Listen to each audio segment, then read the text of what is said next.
Welcome to the InventorCAM Professor video series called Jumpstart, the easy way to learn InventorCAM. In this session, we will be going through part 5 of our first lesson, where we will simulate our toolpath for both our Facemill and Profile operations. We will see different ways of navigating to the simulation control panel, as well as view our wireframe toolpaths within the CAM Manager.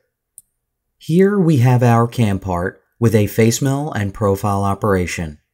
If beginning the lesson here, please download the InventorCAM part file included with this video tutorial and open it. If you are just joining us, I'll note again that we've been saving all of our downloaded part files in a training folder that we've created on our C drive. I recommend you do the same.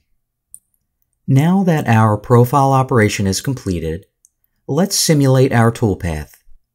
We will look at our simulation in Solid Verify. Since we used Solid Verify last when viewing our Facemill operation toolpath, it will open as the default instead of HostCAD. Viewing our simulation with the single step mode button, we can watch the tool come in, complete with holder, and lead into our profile cut.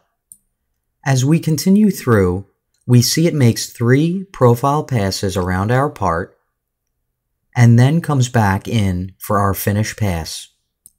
Now, let's run through the simulation once more by pressing the play button.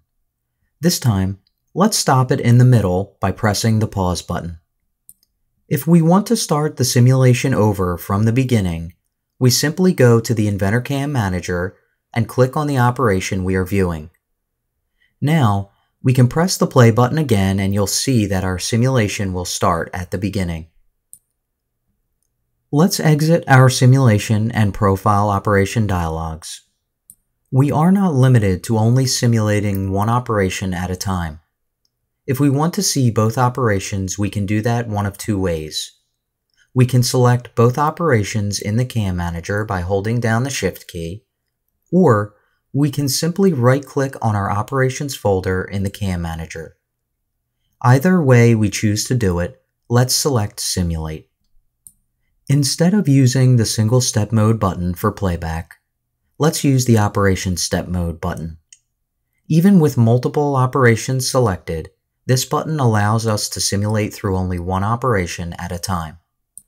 Clicking the button once will simulate through only the Facemill operation and stop. Clicking it again will simulate only the profile operation. Since we have only 2 operations complete at this point, the simulation will come to an end. Of course, if we click the play button with both operations selected, it will simulate through all of the selected operations. Let's now exit the simulation dialog. Also, I'd like to point out another way to view our wireframe toolpaths now that we are finished with 2 operations. In our CAM Manager, let's check the box to the left of our operations folder. By doing so, we can now see the complete wireframe toolpaths for both operations. We can also view them individually by checking them off one at a time, like so. And this concludes part 5 of our first lesson in the InventorCAM Jumpstart series, where we've simulated our toolpaths and have seen some other ways of navigating to the simulation dialog. Thank you again for watching. Please join us for part 6 of our first lesson, where we will add a pocket operation to our CAM part and then run through the operation dialog.